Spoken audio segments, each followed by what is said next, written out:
We are starting the meeting. Okay, thank you, Stephanie. So just as we go through, if you want to speak, please unmute yourself and just ask that you can speak, and then we'll address you, and then you can speak, just so we can keep the lines of communication clear for everyone, so everyone can hear. So, Stephanie, roll call. Alex Chaka, Here. TJ Kieran, Here. Marilyn Kenner, Here. Martha Morgan, Here. Amy Rieger, Here. Dave Royer, Here. Randy Smolka, Zach Svett, Here. John Woolard, Here. and Aaron Young. Here. Thank you. All right. Thank you, everyone. All right, so next up on our agenda is round 15 app discussion and vote. Stephanie, if you can you bring up on, since I think everyone can at least see the score sheet?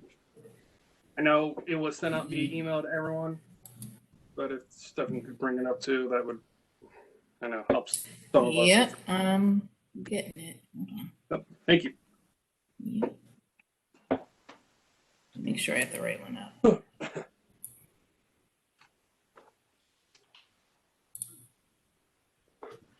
While Stephanie's doing this, I guess I just want to share some exciting news with the NRAC that some of you might be aware of. But you all know that we took forever, essentially, in trying to complete the McKelvey Lake project, and we're really proud and excited to say that that's completed.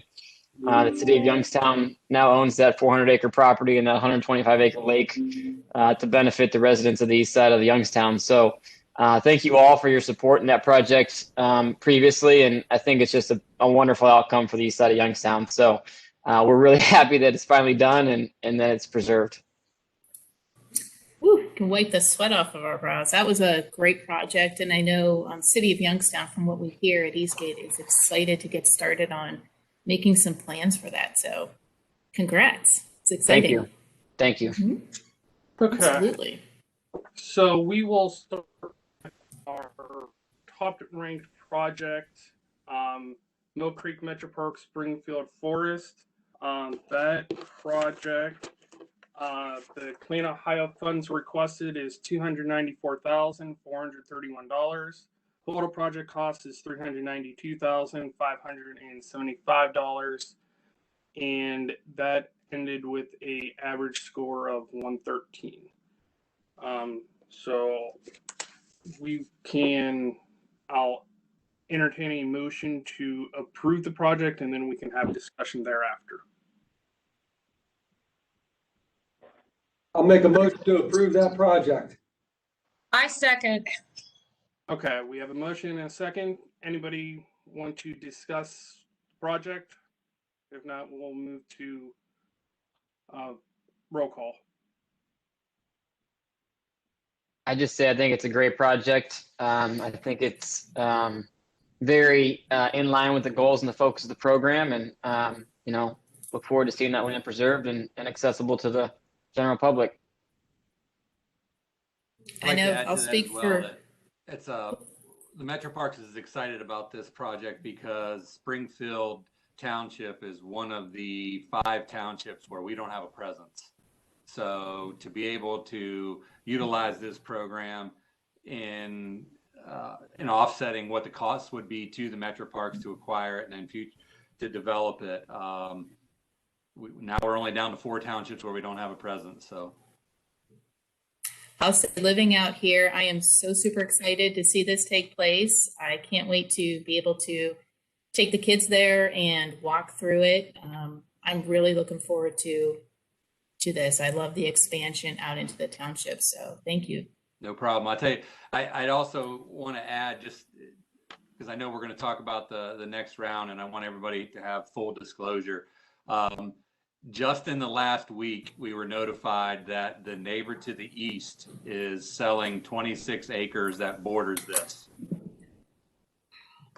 So we now have an interest in another round. So we'll see how that Awesome. goes.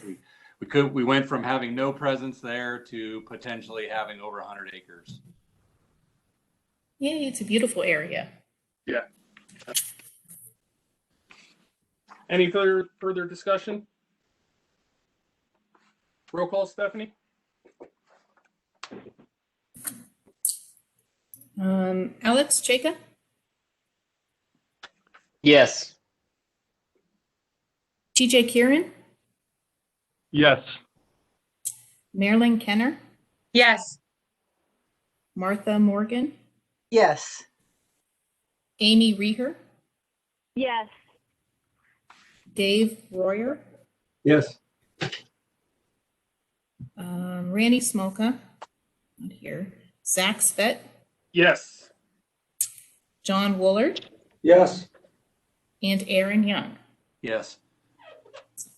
Motion passes. Okay, thank you. Congratulations. Next up on our agenda is the City of Struthers Dam Removal Stream Restoration Project. The Clean Ohio funds requested is $831,900, and total project cost is $1,410,416, and that was an average score of 104. So I'll entertain a motion to approve, and then we can have discussion thereafter. I'll move to approve. I'll second that. We have a motion and a second. Anybody? We can discuss. Like to discuss.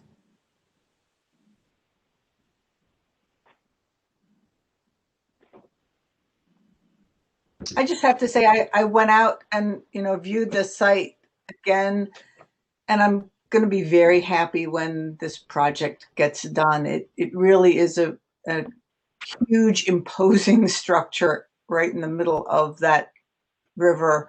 So it's going to be an excellent project when it gets removed and taken out. So I'm in favor of this project too.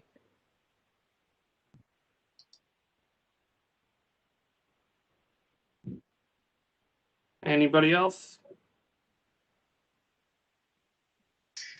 I guess, Zach, I'll just say I'm definitely want to see this dam removed. But I think what we've all learned as part of this process over the last couple of weeks is we got to do a better job as an NRAC with our rules and how we look at our own rules and how we enforce our own rules. And I know doesn't need to be decided right this second, but I think going forward we need to really think about that and make sure that we can try to make it more crystal clear going forward in the future. Yeah, I would agree. I'd like to echo that comment. I mean, as a member of the NRAC, I appreciate the opportunity to have really some detailed discussion about what we were doing as a unit. But I'll have to identify that, once the group decides to go a certain way, I'm a supporter of whatever that way is. The time to have differing of opinions is prior to a decision being made. And then once the decision is made, the group operated as a whole, which I appreciated. I'd also like to share that I had a very good conversation with the mayor of the city of Struthers about the project and let them know that our critique of the application was not reflective of our support of what they intended to do there, but of the process, because we are the ones that have to stand behind the answer and the scoring of why we did what we did. And they certainly understood our stance, and they also understood the shortfalls, I guess, that you'd say of the application is probably the better word. So it was a great conversation. I think everybody's heading in the same way, but they understand there are roles and responsibilities of the NRAC. Any further discussion?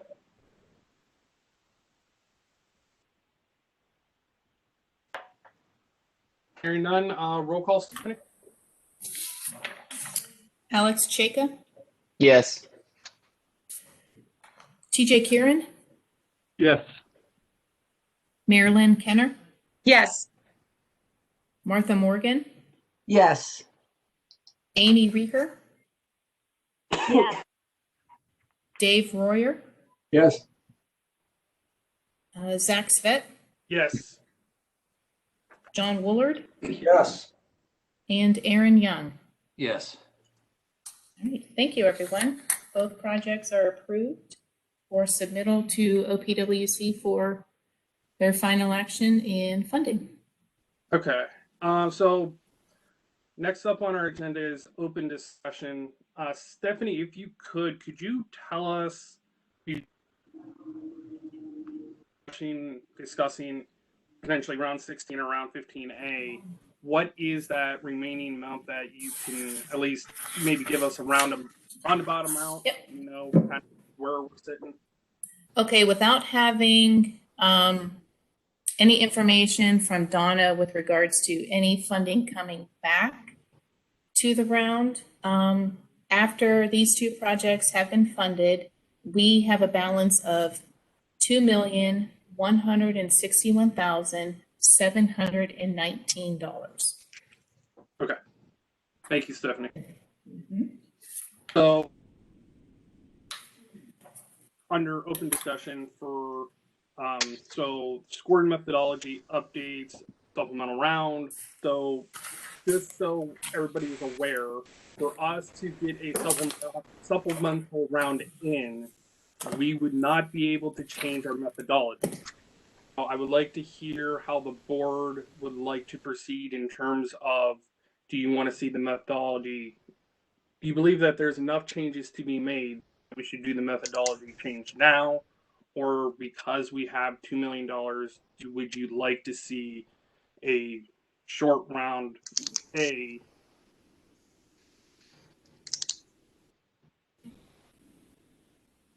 Zach, I guess I'd like you to clarify what I thought there was like some timing requirements associated with new methodology, and what are those? And if we know those timelines, we might be able to educate ourselves to pick a date for a short round. Yeah, so Okay, I have that.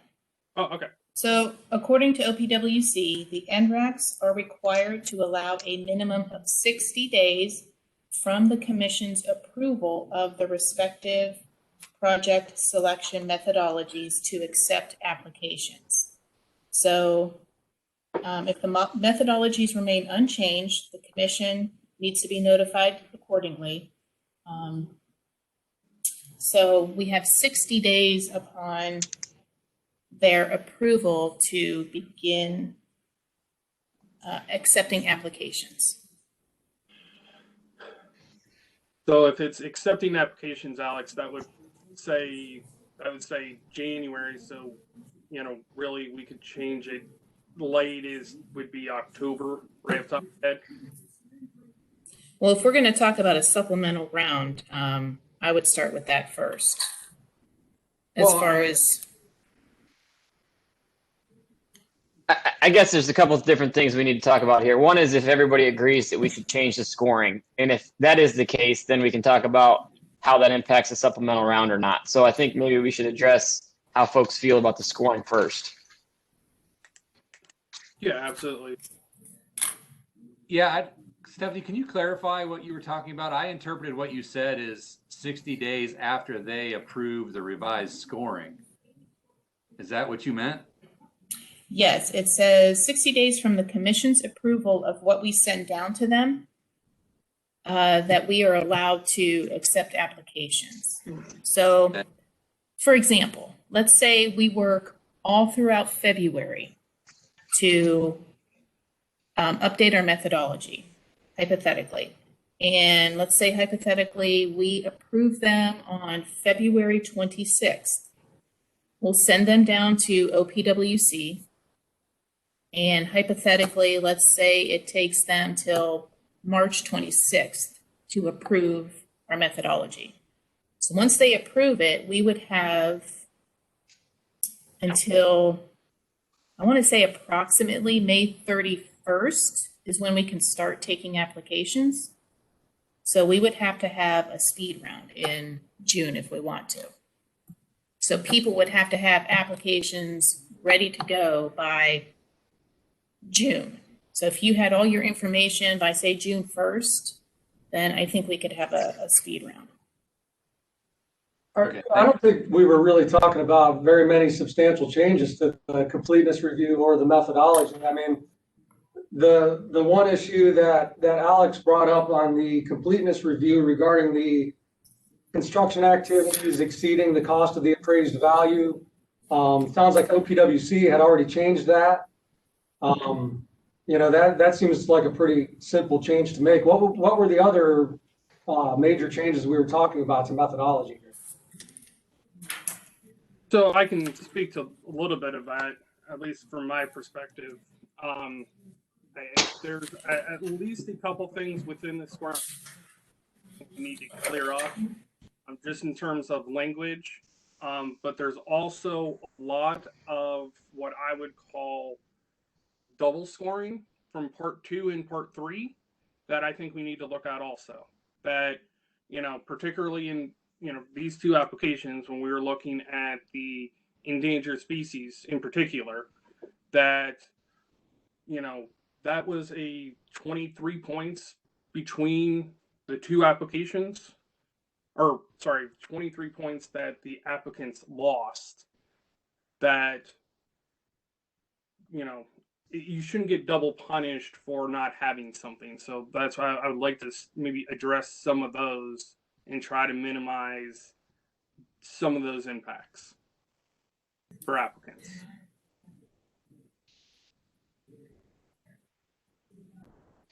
I don't know if that's something we should address now, if it wasn't a concern, a majority concern, or is that something we should wait for the overall review?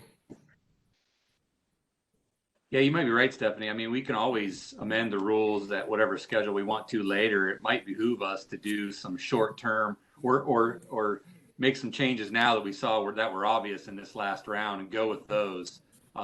You know, Marilyn had a good point last time talking about the construction costs, and so did Alex. I left that conversation thinking, boy, what about the applicant who didn't submit because they identified early on that their construction costs were going to exceed their appraisal? Yep. Or the property value. I mean, what about that person who didn't apply because right away they figured out their stuff would get thrown out because of a rule? I'm aware of an interested applicant who's looking at a potential stream restoration project that would benefit a lot of Austintown.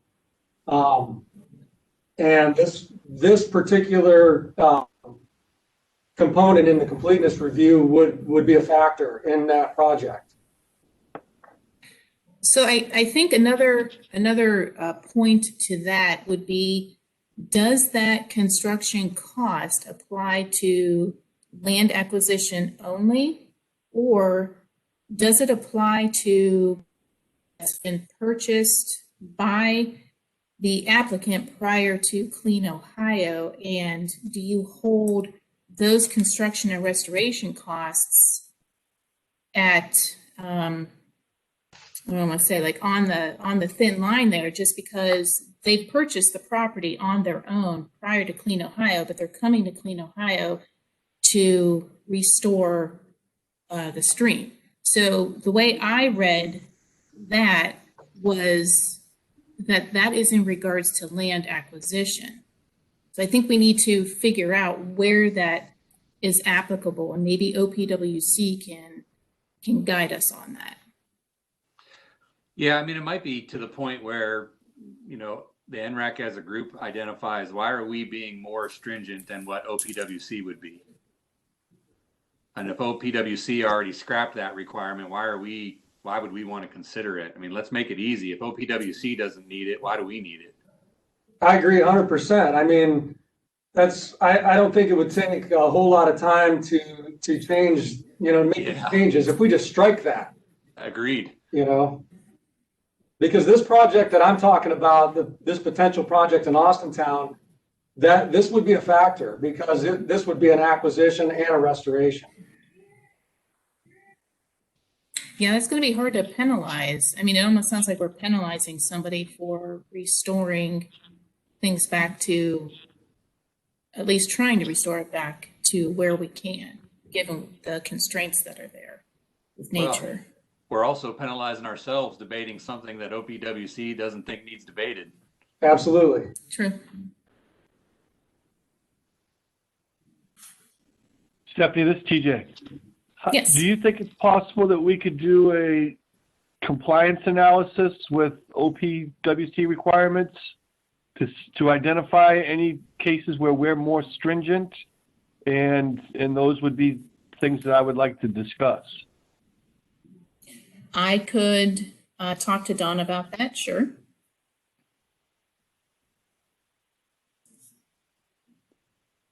So you're asking to see if they can compare our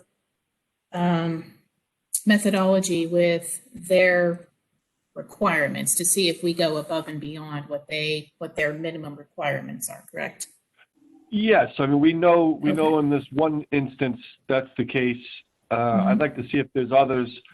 There's other things as well, like we require the stamped set of plans, and it's contradictory language. It says stamped preliminary plans, and so you very rarely do you get stamped preliminary plans. But that's kind of a it's a yes or no question. Do you have those?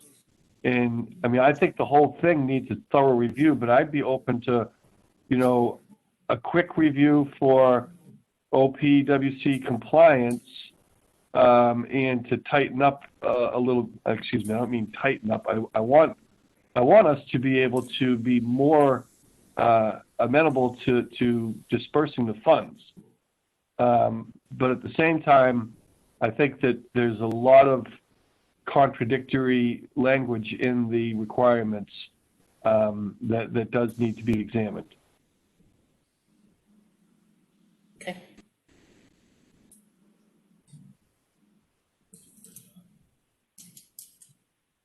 Okay. So would you suggest doing that after, say, our NRAC approves to do a short round? Would you suggest doing that afterwards, TJ? I mean, I'd like to also understand the schedule and the process. If we feel it's necessary to do a quick review to take out things that are more stringent than the OPWC, so that we're not by default recusing projects, then if we could do it quickly and still have a round A, then that would be great. If we need to examine a round A under the existing methodology, I would encourage that as well.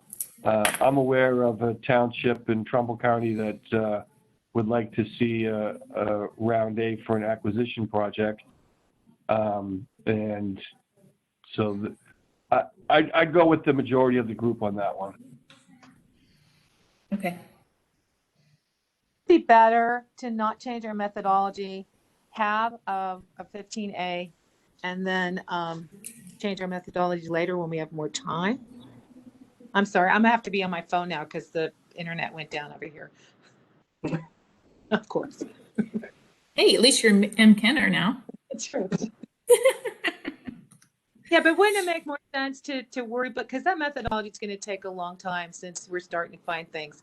And the other thing is too, for stream restoration, I found it very difficult to try to really score Struther's project, even though it was a good project. So I still think if we're trying to do a short round, we're better off not changing our methodology at this time. Yeah, I mean, I understand what you're saying, Marilyn, because it certainly is not time effective to think about that. My fear would be if another project comes in that's stream restoration, now we're having the same debate again about throwing out one of our rules mid-round. I don't want to, if we made a poor decision in the past in round whatever, and then now we come up again, I don't want to be held to that decision. I want to be held to the rules of each individual round so that each applicant's treated the same. If that makes any sense. I agree. And especially with what John is saying about this applicant that is out there that may want to pursue Clean Ohio funding if we don't change that one rule, which is going to take us literally 10 seconds, strike it, send it to OPWC and say, here's our rules for the supplemental round. We're penalizing that applicant that John's talking about, and we just funded the exact same thing. Well, if we're So only gonna on world though, that's one thing. But if we're going to start talking about endangered species and everything else, then that's going to take longer. I'm not suggesting that, Marilyn. I'm just suggesting that we take out one rule right now, and we can do that in literally 10 seconds, and then we can evaluate when everybody's comfortable evaluating the whole methodology. I agree with that. That's fine. Yeah, can we strike that rule today? Could certainly vote on it. Get your pen out, John. Right here it is. My question is can the Austintown applicant separate between one land acquisition and then coming back for restoration? Potentially. But why make it difficult on them though? I'm just saying, because if we're under a time constraint as far as like the 60 days, I'm just devil's advocate throwing it out there, Alex. Hey, I'll tell you what, I'll throw it out there. I move we eliminate the rule. Okay. Second. Methodology. Okay, so we We have have a a motion and a motion. second. Hold on. So we're talking about eliminating that rule that we were talking about as far as like the improvement costs. Okay. Yeah. So I've got Aaron motion and Alex second. Any further discussion?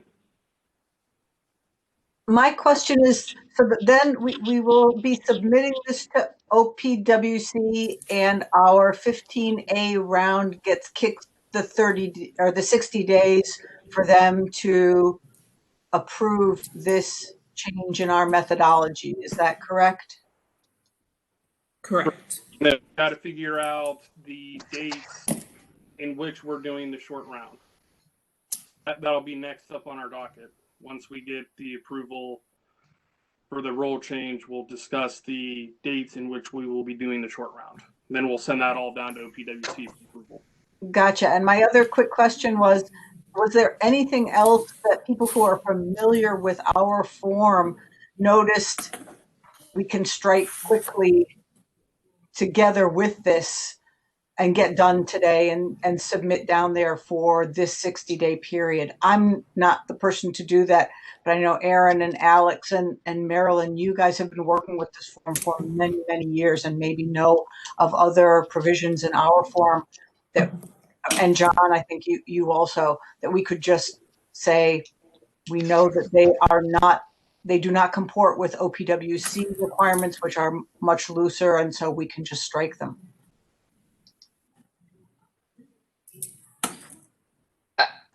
I guess I'd like to throw something out there and see what people think. So part of our methodology or scoring methodology is the attachments completeness review document, and it has 7 points there, 6 points, an authorization for the governing body, the CFO's letter, cooperative agreement, a resolution of support, information concerning the coordination of the project.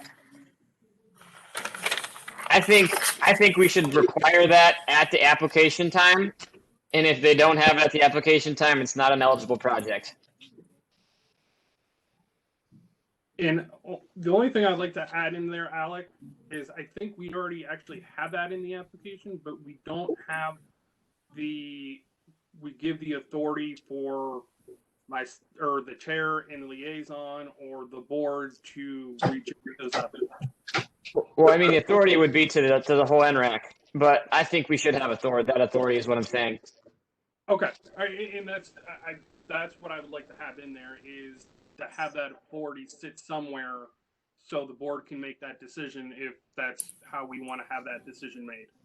Yeah, I would add that I'm kind of supportive of what Alex is saying, but I think for formality's sake, we've got a motion and a second. We should probably do a vote before we talk about a future rule being edited.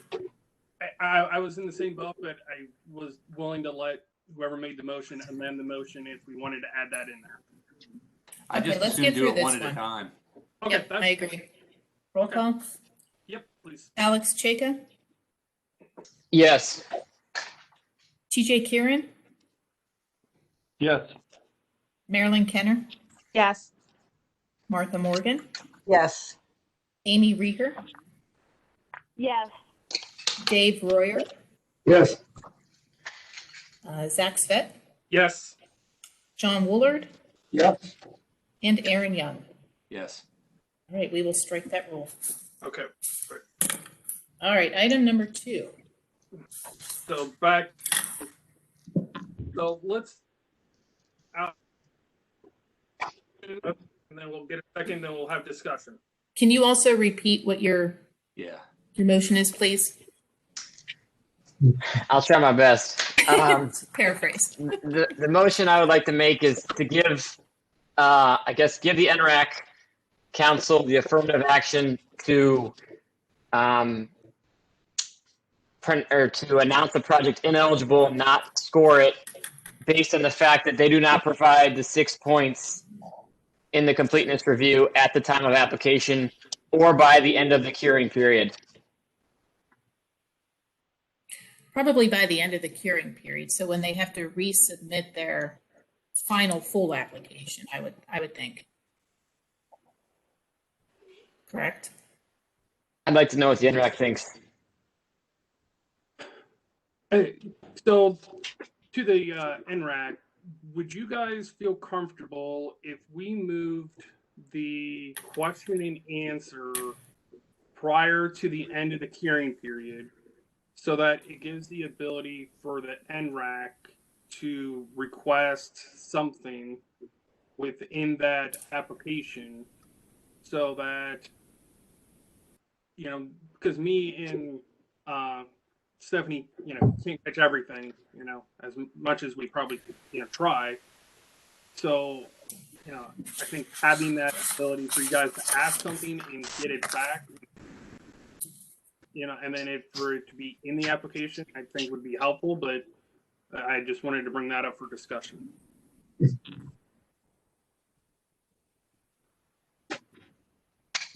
Well, if I could offer any, And to my opinion have, is if there's a deadline, there's a deadline, and you got to have your stuff in by that date. It's just a safe way to do everything. And it shouldn't be on the NRAC to remind an applicant what they don't have. It's your job as an applicant to know the rules of every grant application you're going after and make sure you got your ducks in a row before you hit the send button. I'm gonna come out on the other side and say if we're gonna have a question and answer period where, and if we have 2 different dates, one of them is a due date and one of them is a time to cure date, then I agree with Zach that it makes sense for us to have our question and answer period prior to the cure date, so that if our questions trigger supplemental information that cures a defect that nobody had seen prior to that, the application survived. But I can go either way. It's just a question of how you want your process to work. How we want our process to work. Well, I trust Zach and Stephanie to assure that all those 6 items are in there after the curing period.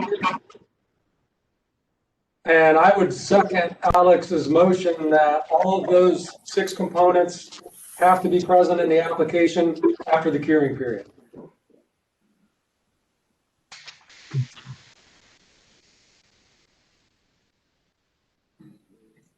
So I just want to, tell you guys this. So as we were doing our review, we did not look particularly at the answers that are given, for Part B.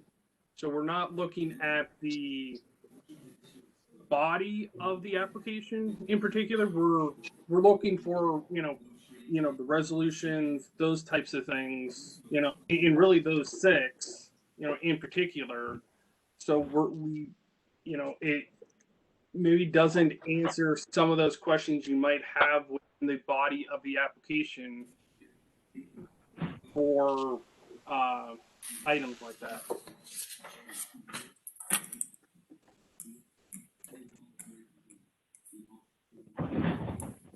I'd like to make a point. If you're going to have the NRAC have the authority to throw an application out, then the NRAC should be the one to determine if it's complete and be done in that completeness review process.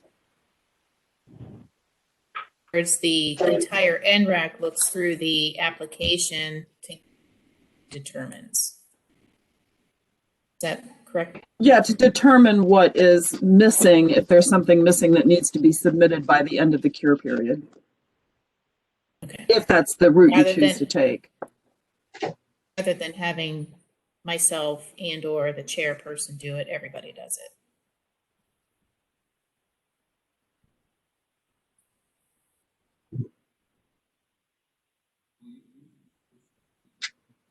How's that sound, everyone? So everybody takes part in the curing period.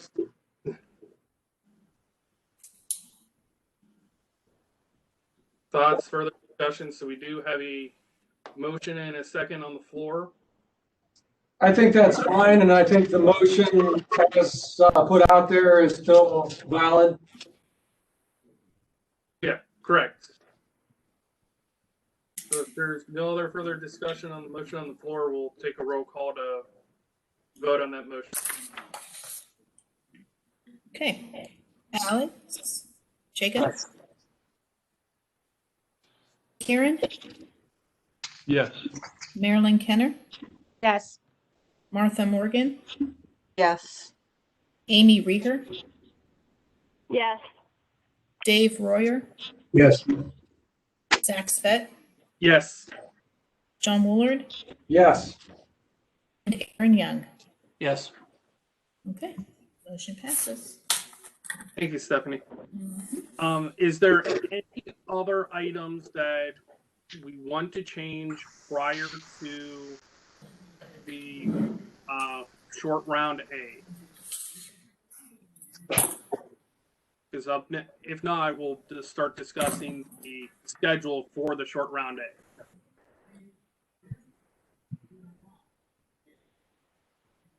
I don't personally think I have anything else. Appreciate having the discussion with everybody though. Yeah, absolutely. I would say if Alex doesn't have any further comment on changes, I think we're probably good. Come on, John. That's messed up, man. All right, Stephanie, did you have a chance to look back at old short rounds and look at their schedules by any chance? No, I did not. Okay. This is going to be different anyway because we have to amend our methodology. So Okay. Well, so we need to talk about that and include the methodology change. So you do. So maybe this is a question to Alex because you guys maybe write a lot of these across the state. How long do you need more than 60 days to get applications ready? You know, with knowing like the changes that we made today, you know, if we sent out an email with all the changes noting that, you know, we're waiting on OPWC approval, you know, does that give you enough time or do you need more time on top of the 60 days to get those changes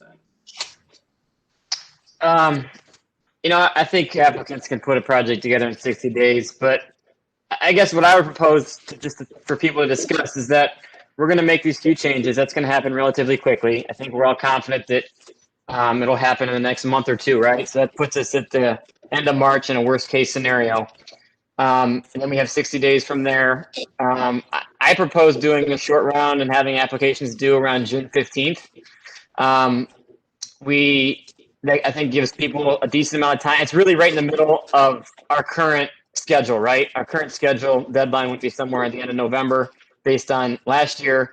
So we're kind of just splitting the difference, which I think is fair. And then I think it gives us a little time on the back end of that application to then, you know, elect a subcommittee of this NRAC to really dive into the methodology, give them a month or two to really dive into it. You know, obviously then work with the whole NRAC on approving those changes and still having enough time to have 60 days prior to the end of November, let's say, to be back on our regular schedule. Yeah, and Alex, there's nothing starting that discussion because if we approve the short round today, we can always start that discussion, and not be rushed to get in any discussions after the short round. So, don't think that the short round is going to prohibit us from actually discussing our methodology. So we can start discussing it now if we wanted to. Yep. I don't think anybody was saying that. I think we could all multitask and do this.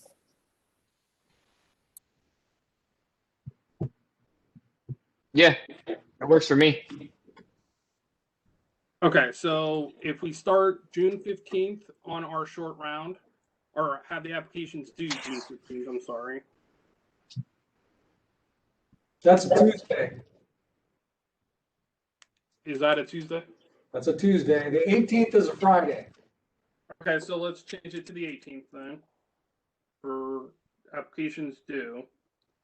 And then generally that next week we schedule me and Stephanie have scheduled meetings in the past that following week to review the applications. So the applications I would get on the 18th, I would make available to the NRAC the week of the 21st. We typically give everybody a week as per our review. So if it only takes, say, 2 days for folks to review the applications and to see what's missing, then I would say final apps due back by at least July 2nd, final complete apps. So you're looking at providing the missing information or asking for the missing information the week of, let's see, probably, I would say, well, I take that back. The week of June 28th, we would ask for missing information and have final applications due back. Could be that July 2nd. So we would actually need a meeting because we all have to vote to either discard or accept applications. We need to have a meeting in between the time we accept the applications and the end of the hearing period. Since it's the whole board, we got to have a meeting. Can't. Right.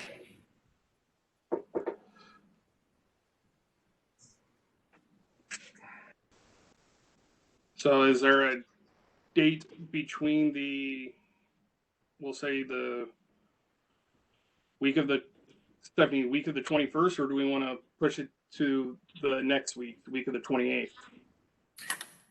Let me ask, Donna, can I ask you a question? Yeah. Okay.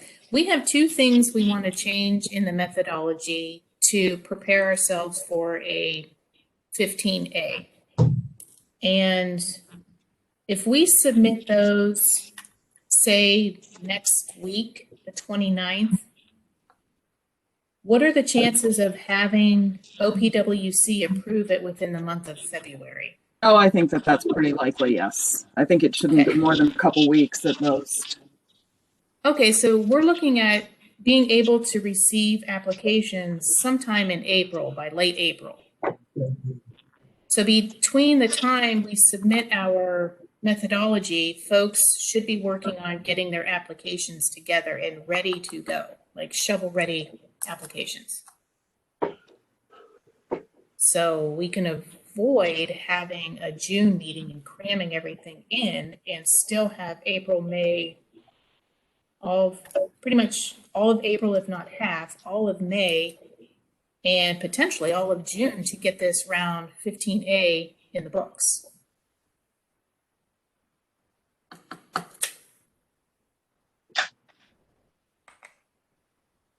It's just, folks, whoever wants to be, are we allowed to announce that we're having a 15A, Donna, once we submit our methodology changes? Yeah. Okay. So potentially Monday, we can announce that we're having a round 15A and at the same time submit our methodology for OPWC approval, correct? Correct. Okay.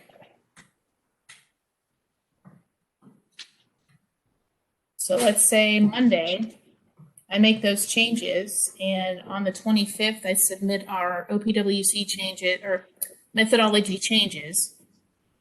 I announce the same day that we will be having around 15A.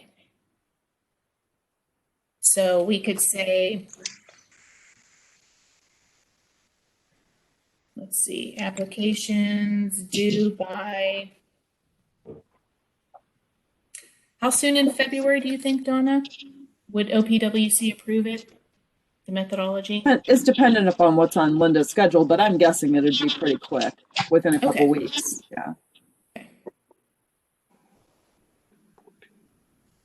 So I'm going to assume that Donna can have them done by Linda can have it approved, we'll assume by February 26th. Okay? Applications can be due by April 23rd, 26th. Yeah, 26th. That's a Monday. So then we would have to schedule a meeting. We could do it quickly in April, as early as Friday the 30th. That gives you NRAC members a couple days to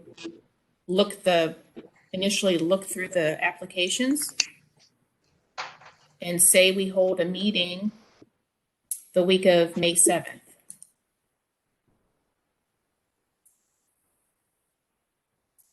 And that meeting would be used to notify the applicants of what they're missing, correct? May 7th, we would do that. I thought we were talking about a June 15th application deadline. We were. I was a little more in favor of the June timeline. I think some of these projects, like specifically some that I know about, are probably going to take a little more time. Okay. So I think if we stick with that June timeline.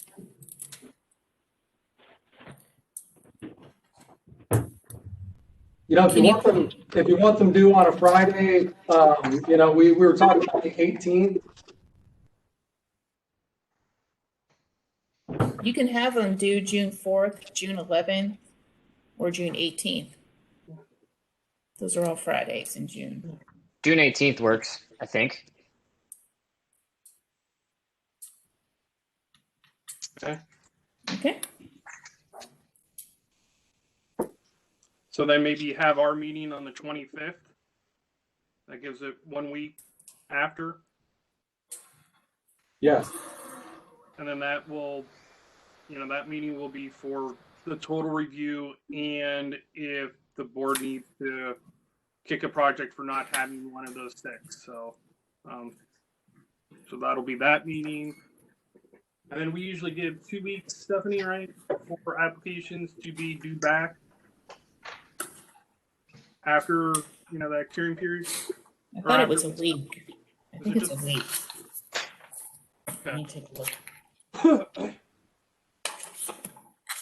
I would say since we're coming up maybe on the 4th of July, so we either do it on the 2nd or the 9th. So I don't know what would be better in terms of having them due back. They would want to get it out before the 4th or have it due right after the 4th, depending on what they have to get. Just a comment, some of the things that they may need to get may take a while if they're waiting on a meeting. For example, a resolution of support. Sometimes that can't be done in a week, just commenting.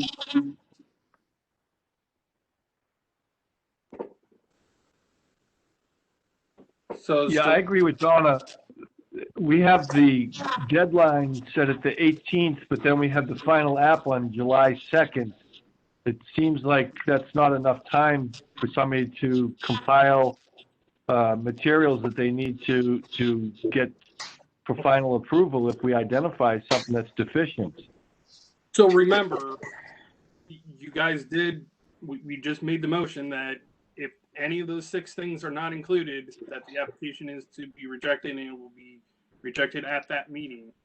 So I understand. So it's not going to be an official resolution because that's already has to be part of the initial application. But there could be other score-related items that are identified as missing that somebody could, if they had a little bit more time, they could go out and get, that study done or that additional information. I guess my point is that everybody is aware of what they need to have at the time of application. And the longer we draw out the curing period, the more difficult it becomes for us and the more gray it becomes. Again, this point was made a while back. Nobody's requiring anyone to apply for this funding. People are applying for free money to do great things in their community. If they can't do the things on the timeline that we ask them to, why do we keep giving them these extended curing times? Like, that doesn't help our cause as an NRAC making decisions on things. So that's just my point of view. I think the 1 week that we have is fine. I don't know of any other, maybe some other NRACs do that, but not that many. So I think we're already being more favorable to the applicants, and that would be my point of view. And unfortunately, I have to jump off. So I'm sorry, everybody, but I've got to roll. It's been good to see all you guys, and I'm happy to chime in whatever capacity if necessary. yeah, absolutely. Thank you. Thanks, Bye, everybody. Alex. Bye-bye. I have a question. I don't understand why we are meeting before the end of the curing period. I mean, if we're giving them a curing period, then we shouldn't be rejecting any applications until after the curing period. What am I missing? So we made a motion early on that we would approve, or that there are the 6 items that are required. Generally, that is the majority of items that we were looking at in our existing curing period. The rest of the items would be in a question and answer. So, and Donna said that, whoever was, if we were going to have the board approve or reject the applications, that they would also need to do the review. But wouldn't you reject the applications after the curing period? I mean, it kind of doesn't make sense. I thought that's what it was leaning towards as well. That's what I thought too. That's why I don't understand why we're trying to get a meeting. No. So I guess here's the thing, that anything, so there's those 6 items that are the fatal flaws, that would automatically get you kicked prior to the curing period. Anything after, or anything that you guys identify that meeting for the curing period for them to get information back on is going to be scoreable information. That makes sense? So it's going to be everything outside of the 6. So if they need, or if you identify they need, I don't know, comprehensive plan. They didn't note where in the comprehensive plan this information was. And we tell them that, then they have that week to maybe get that information to the board exactly where it was in.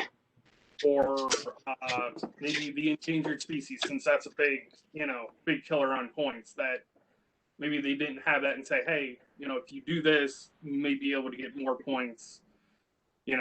This, we saw this was missing. So it's really everything outside of the 6 items that we deemed early on in the meeting to be, fatal flaws that we would be reviewing that they would need to get back.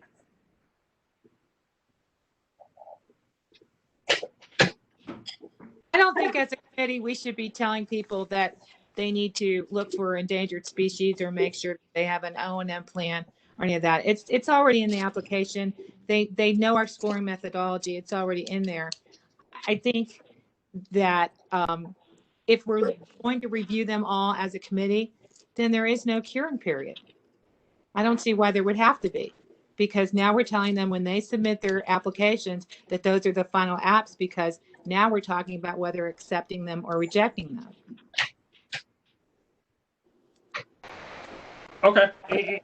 Because we were initially talking about the 6 items that you were going to potentially just kick an application out for.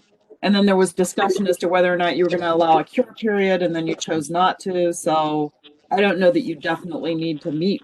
I mean, I think that I agree with Marilyn that the meeting may be moot if you're going to be giving them a list for the cure period. You're making a decision, and then you're done as a committee. Okay. And so we still need the meeting. It's just going to be whether or not we will be kicking applications. So it's not a question and answer or a hearing period. It's the meeting will be to decide if we're kicking applications for those 6 items. Correct. Okay. I just want to make sure everybody.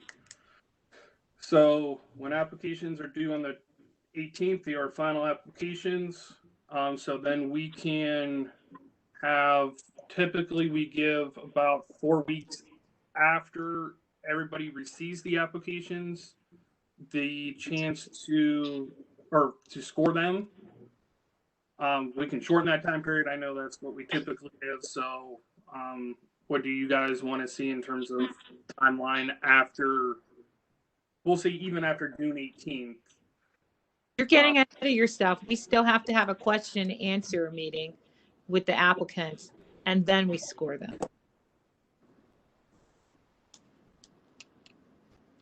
And that question answer meeting can be when you're determining if those are final applications or if somebody felt that they weren't complete. Correct? Sense to me. Sounds like to me. Yeah, on the 25th, yes. So we're going to have the applicant question and answering / presentation meeting on the 25th as well. Combine Yes. it? Yes. Okay. Correct. Thank you. Okay.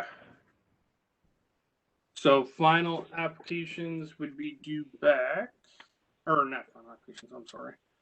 Scoring, or the scoring meeting, we typically do, like I said, 4 weeks after that 25th. So we are looking at somewhere in the 16th range. Does everyone feel comfortable with that? So July 16th, holding the final score selection meeting. Yes.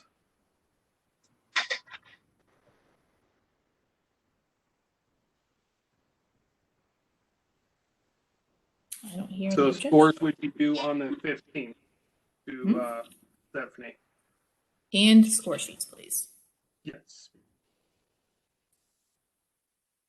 Okay. So I will go back through the dates so everybody is aware of for round 15A. So we have applications due June 18th. We have the review meeting and question and answer meeting on the 25th. And then the scoring meeting on July 16th. Everybody. All of them taking place at, yeah.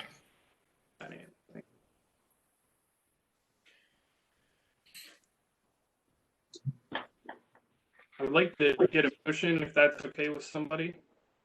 Then we can vote on the dates, just so we have that voted on. So move. Motion to vote on the dates as presented for round 15A. Second. We have a motion and a second. Who's second? Is that Aaron? Yeah. Okay, thank you. Any further discussion? Hi, this is TJ. I'd be pretty upset if I prepared a presentation for the Q&A session and I showed up and I was told, oh, you don't present because you missed something and we're not gonna score you. So I understand the need or the desire to combine those two things to keep our time to a minimum, but at the same time, out of respect to the applicant, that would be a cold bucket of water to show up with your elected officials and show up with your consultants and show up to present, and you're told you're not going to present.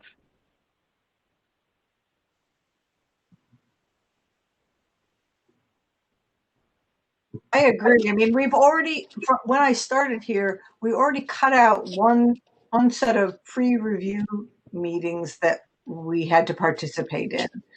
And now we're cutting out, we're cutting out the ability to have a cure session for our applicants, because we're saying you should know, I write a lot of grants, not to this NRAC, but to a lot of other places. And I will tell you, some places hold the line, but many other places will call up and say, you need to submit this, this, and this.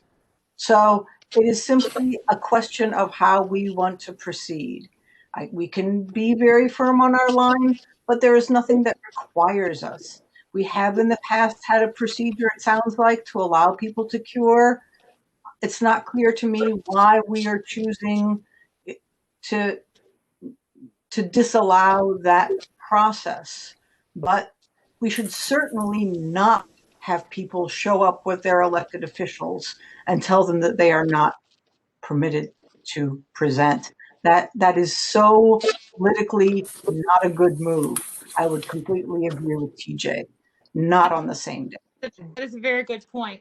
What about if let me amend my motion, okay?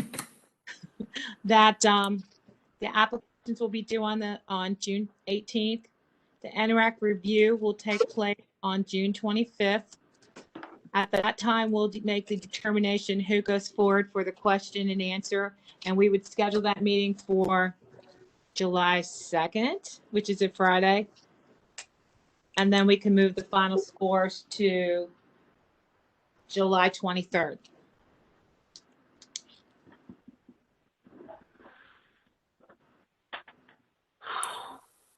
And if you don't want to meet on the 2nd, we just push everything in a week back. A lot of people try to take advantage of the holiday weekend. Then we meet on the 9th to have our Q&A, 7-9. And then our final scores are due on the 23rd.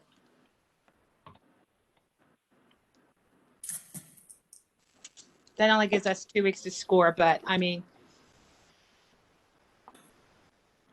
we should be able to do that within 2 weeks, because I don't think we're going to have a lot of applications. Traditionally, we have 2 or 3. And I think the Q&A will help answer any questions and make your scoring hopefully a little bit easier, quicker. Okay. So, Aaron, are you okay with still seconding that motion? Yeah, absolutely. Okay. Any further discussion? Just going to review the time limit again. June 18th, final apps due to NRAC. June 25th, we have the completeness review meeting with the NRAC. July 9th is the applicant question answering presentation meeting.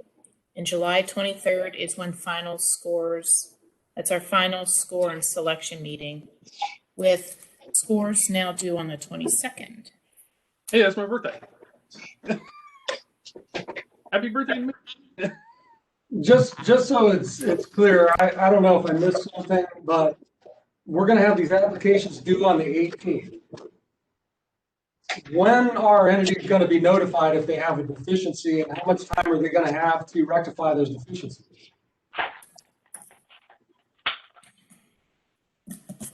So, like the curing period that we've always had.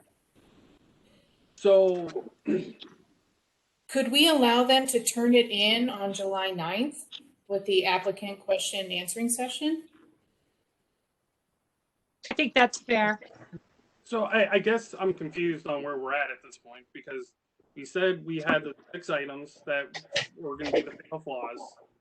And then, I think, some of us had the discussion that once the applications were submitted, that they're submitted and we weren't going to have a, or allow for new information, if there was missing information, that was their responsibility. I know some members expressed that. So I guess maybe there is some discussion on whether we actually want to have a opportunity for applicants to submit outside of those 6 items. Do you want people to submit items that are outside of those 6, or do you want, when applications are due, they're due, and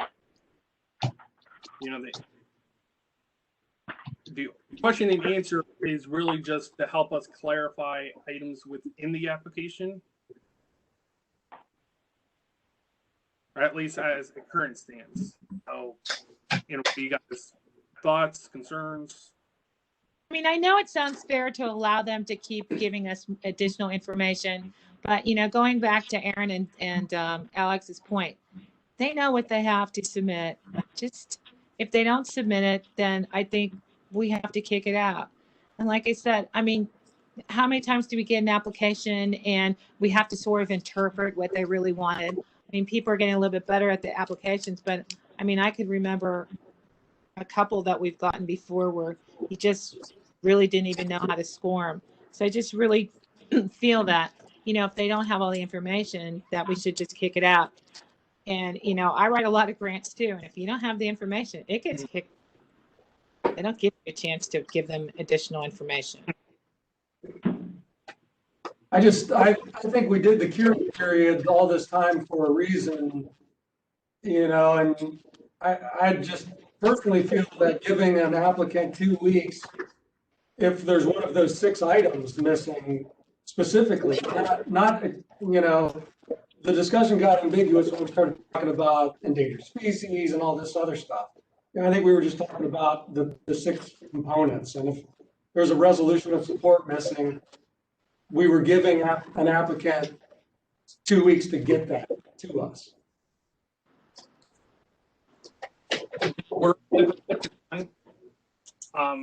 Yeah, I think maybe the purpose was to maybe simplify the 6 things that were needed so that they're the 6 obvious things that you need. And then the Q&A after that is just a lot of details that may assist an NRAC member with how many points they're going to give them for one of the various items subsequently, John, is how I interpreted it. My understanding was what we were proposing is there is no curing period. You have to submit by this date. Here are the 6 things you need. And if you don't have it, you're getting kicked out. I understand what you're saying in terms of clarity, but self-serving for me is I don't have 3 weeks to babysit everyone and read everything and remind them, oh, you don't have this, you don't have that. I mean, we're the review committee. Keep it simple for everyone. If you've got these 6 things, we're going to score you. And we're giving them till mid-June from the time we announce it till now to get all your stuff together. If you can't get it together in that time frame, sorry.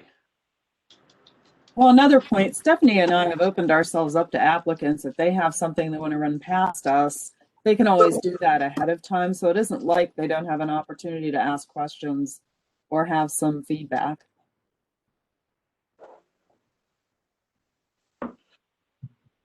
And my understanding of what we've already done is to eliminate the cure period. I think we've already voted on that motion and we've eliminated that cure period. So I think that the Q&A that we have is just to clarify any questions, as Aaron said, about scoring those other items that where we give a 1 to 5 saying, how are we going to evaluate that? But I think we've already voted on eliminating the cure period and go with if they've got the 6, we score them. If they don't, you get kicked. Yeah, Martha's right. That's where we're at. All right. If we announce this, like Stephanie identified, by the end of March, OPWC's got the whole month. Even at that point, you've still got almost 90 days to get your resolutions and all your stuff ready. Okay. Any further discussion on the dates? So we had a motion and a second. Stephanie, if you could do roll call. All right, Alex dropped off. TJ Kirian, Yes. Marilyn Kenner, Yes. Martha Morgan, Yes. Amy Reeker, Yes. Dave Royer, Yes. Zach Svet, Yes. John Woolard, Yes. and Aaron Young. Stephanie, I have no idea what we're even voting on at this point. Okay, I'll help you out. It's already voted on and we're done. Marilyn made an amendment to that. It was seconded. So if we're all voting yes, we're voting to amend her original motion, which changes all the dates. That is correct. So there should be no vote right now. Okay. No, I think we just stuck in the question and answer meeting. That's all we did, and we just pushed back the other dates. We didn't actually add in the hearing period. It was just adding in the question and answer period or meeting, so it was separate of the review meeting. That was the change that was made. Yeah, because the hearing period was going to hypothetically take place during the June 25th meeting. And we were moving on to the July 9th meeting. But John Woolard had brought up the idea of where the curing period was going to be. And that's when our discussion came into play about potential dates for the curing period, what we were going to do with it. So the dates didn't change with respect to our timeline for round 15A. So after, I guess I'll just vote A so that we can end this and you guys can offer some clarity on what dates we're actually going to get together. Okay. I have no idea. let's just, so after due June 18th, we have our review meeting to discuss the 6 items on June 25th. On July 9th, we will have the applicants in for the question. And that is for anything outside of the 6 items that we are requiring. And then on July 23rd, that is when we will be meeting to score or to approve the scoring of the applications. All right, got it. Thanks. That was terrible, by the way. If we were an hour and 15 minutes, just to set a meeting, that is unreal. We can do better. Yes. No So comment. I guess it is up to the board at this time to discuss if we want to set round 16 at this time, or wait till we get a firm grasp on, the changing our methodology and how long that process is going to unfold, and we want to start accepting applications and all that. So it's open for board discussion. So just to remind everyone, typically July 1st is when we get our allocation. And we have between now and say we start accepting, if we keep the same current schedule of November 22nd for final applications, we will have plenty of time to start working right now or next month on overhauling the methodology. To what extent? Submitting that again to OPWC, the larger overhaul, and we'll still have plenty of time to accept applications in if we keep the same current schedule. Just throwing that out there. Keeping it simple. Did you, Stephanie, did you by any chance look at the dates in 2022 at this point for our next round of meetings? Zach, I have a calendar right now we can look at. Yeah, absolutely. Thank you. Yep. So we're going by the same calendar schedule we had this year. We'll have a workshop, excuse me, at the end of July. Our annual meeting will be in September. So that can be September 10th. We can have an annual meeting, same as last year.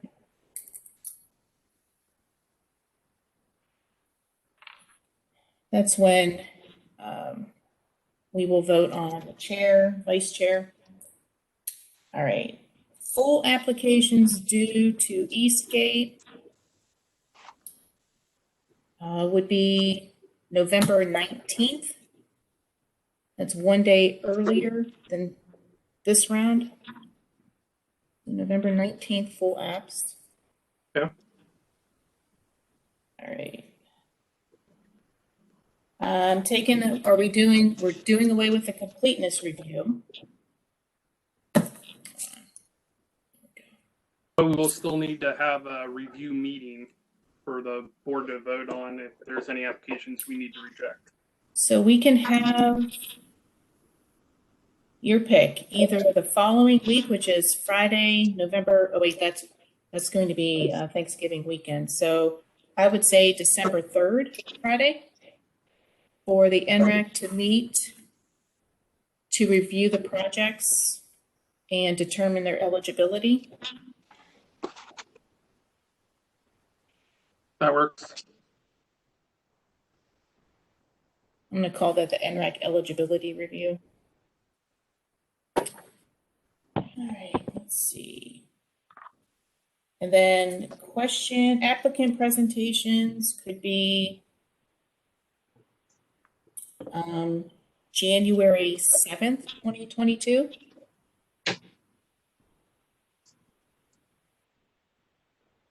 These are all Fridays, by the way. And final voting meeting, we could do January 21st.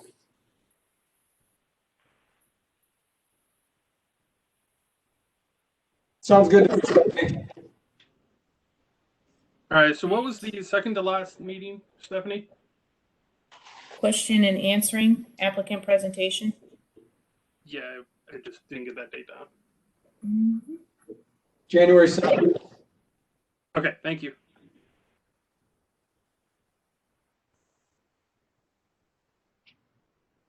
And I'm going to throw in the workshop for potential applicants to be July 28th.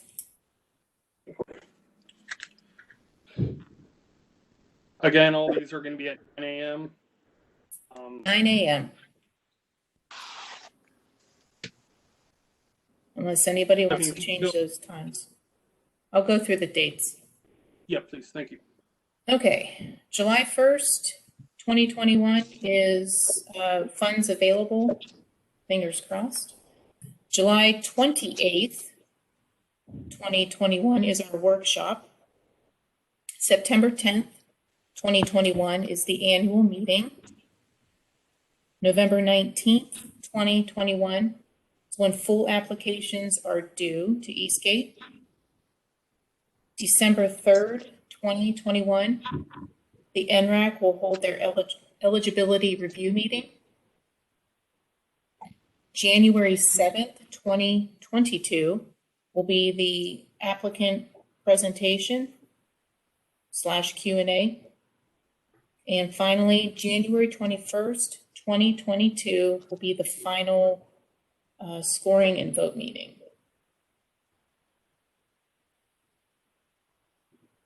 I'll entertain a motion to approve those dates for round 16. Second. We have a motion. I made a motion. I was muted at the time. Aaron read my lips. Thanks, Wooler. Okay. Thank you. So there's a motion and a second. Any further discussion on the dates for round 16? Hi, this is TJ. I'm going to say the same thing I said last year. I'm disappointed that we did away with the pre-app process. And I really think that, we talked about having more outreach and getting new applicants. And I think that the pre-app was an important part of this whole thing. And I would really hope that we could put it back into the process.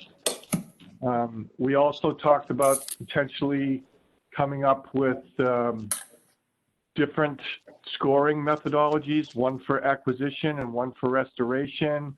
I think it's almost premature to be trying to do next round 16 scheduling at this point when we said we were going to put together a subcommittee to go over our internal processes.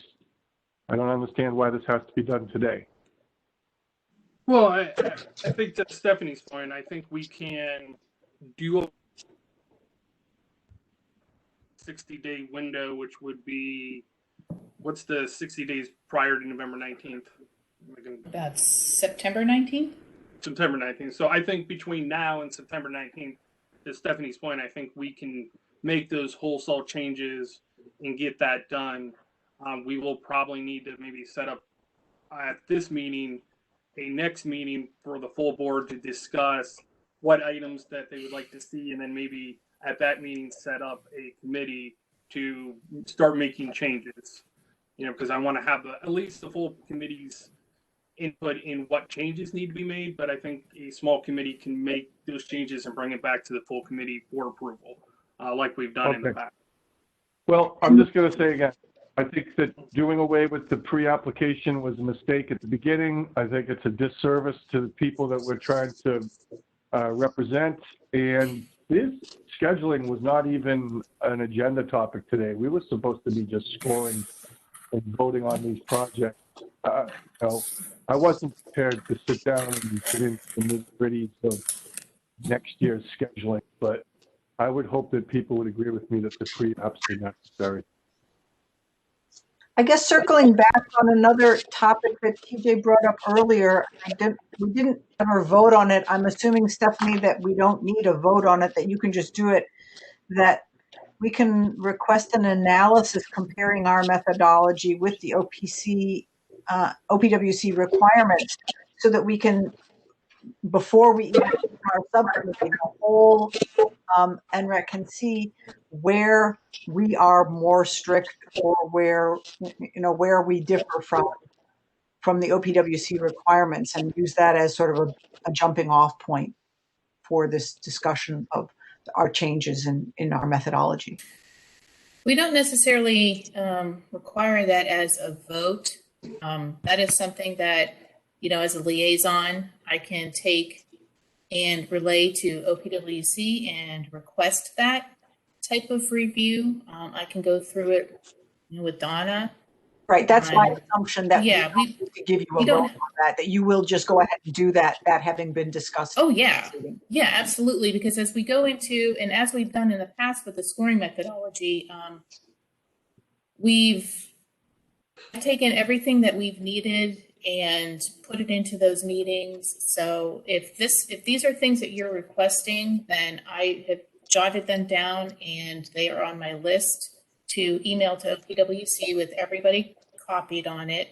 And I think as what Zach was going to allude or move into is the fact that when we start our subcommittee to review the scoring methodology, there's going to be a little bit of homework involved, and that includes folks looking through the current methodology that we have right now, jotting down your areas of concerns or questions or areas that you think need to be further defined in our methodology, so that after that first meeting, we can move forward with those points and address them. So sometimes that would mean me going to OPWC or looking at other NRACs to find out how they resolved it.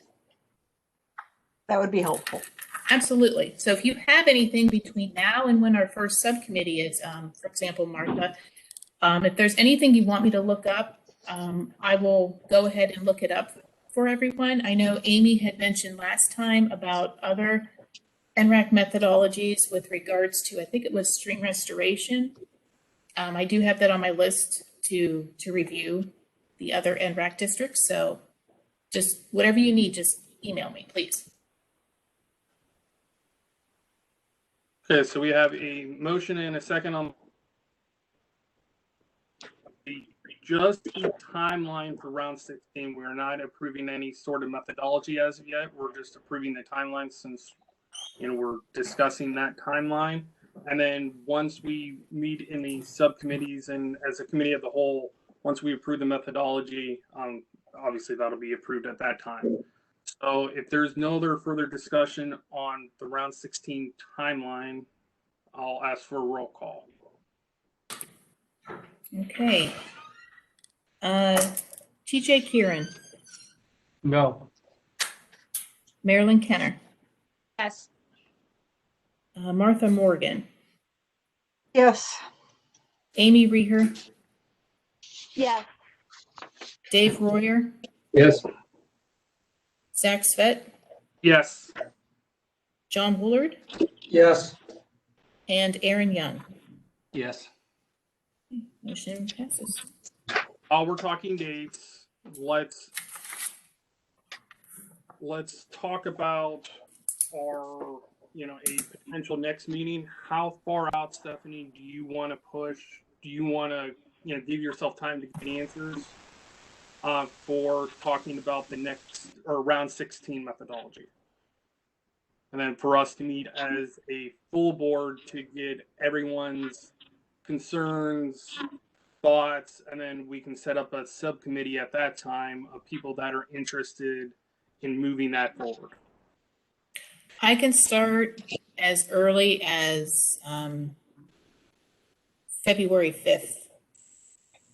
That's the first Friday. I'm not so, if anybody has other dates other than Fridays, I'm fine. I'm just, Can you just send it out as an email after the meeting and see what everybody's timeline and schedule looks like so we can move this along?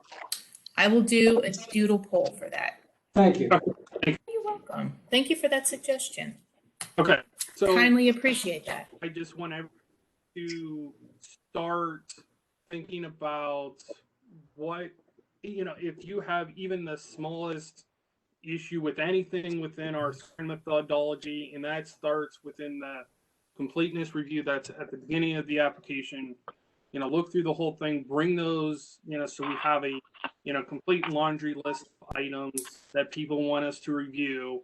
And then, like I said, if you're interested at that meeting, once we get to doodle poll, we will determine, a subcommittee at that point to start moving through that process, and then we'll bring it back to the full board. So, Stephanie, do you want to take over with the NRAC member discussion in terms of terms expiring? And Okay, yeah, real quickly, we have 2 terms that will be expiring in September, on September 30th. I just always think ahead about this. So first we have Amy Reeder from Trumbull County Soil and Water and Aaron Young from Mill Creek Metro Parks.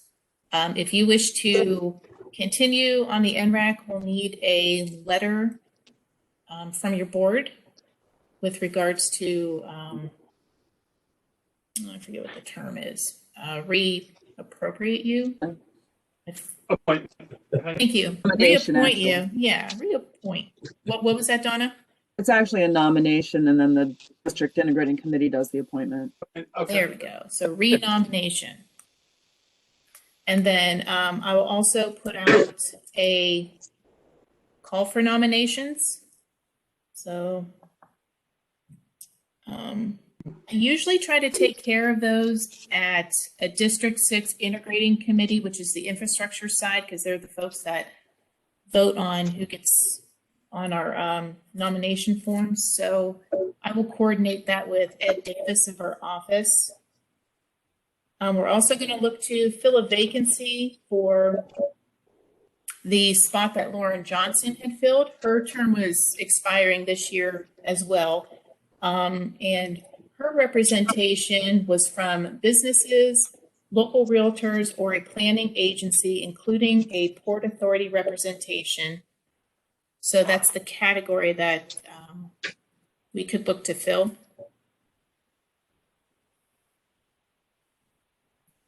And also, we will need a District 6 OPWC integrating committee member, since RP is not with us on our committee. His term is up anyway, so we'll have to get a new appointee. Okay. Anything else good for the order? If not, I'll entertain a motion to adjourn.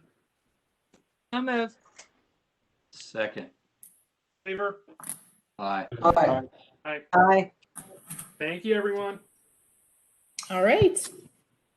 Motion to adjourn is approved. Right. Bye. Have a great weekend, everyone. Thank you.